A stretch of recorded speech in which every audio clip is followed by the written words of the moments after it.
nation of Black Kings. The Kush Kingdom, located in what is now Sudan, thrived from around 1070 BCE to 350 CE and was known for its rich culture, powerful rulers, and significant achievements in ironworking and trade. This ancient African civilization played a crucial role in the history of the Nile Valley and interacted extensively with ancient Egypt.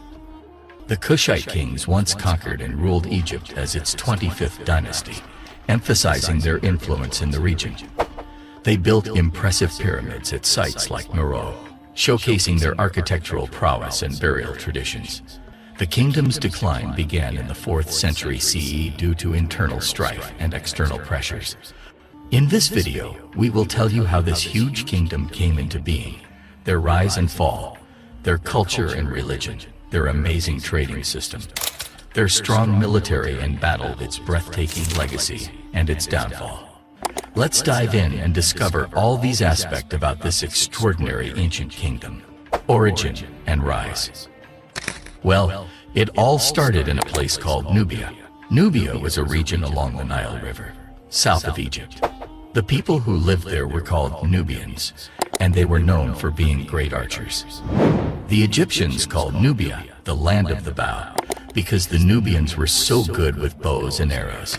The kingdom of Kush began to grow strong thousands of years ago. At first, there was a city called Kerma that became important. Kerma was in a great spot near the Nile River, which made it easy for people to trade and travel. As time went on, the people of Kerma got stronger and started to build their own kingdom. They made beautiful pottery, jewelry, and buildings. The kings of Kerma became more and more powerful, but then something big happened. The Egyptians, who were Kush's neighbors to the north, invaded Nubia. They took over Kerma and ruled Nubia for hundreds of years. But the Kushites didn't give up.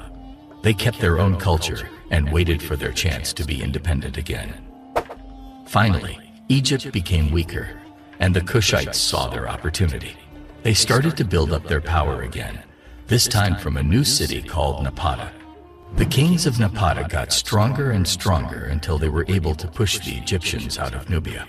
But the Kushites didn't stop there. They were so strong that they conquered Egypt itself. For about a century, Kushite kings ruled as pharaohs of Egypt. Can you imagine that? The tables had turned, and now Kush was in charge of the mighty Egyptian empire. Economy and trade.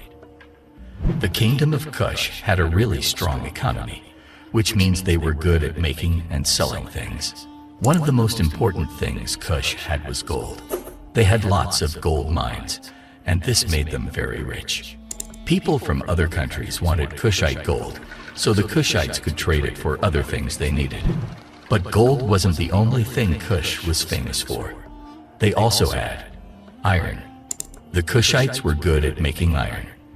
They had big iron factories in Meroe, and they made things like tools and weapons. Ivory. They got ivory from elephant tusks and used it to make beautiful carvings and jewelry. Ebony wood. This is a special dark wood that was used to make furniture and decorations. Ostrich feathers. These were popular for making fans and decorating clothes. Animals. They traded exotic animals like leopards and monkeys. The Kushites were smart traders. They used the Nile River to send their goods to Egypt and other places. They also had routes through the desert to trade with people in other parts of Africa. But the Kushites didn't just sell things, they bought stuff too.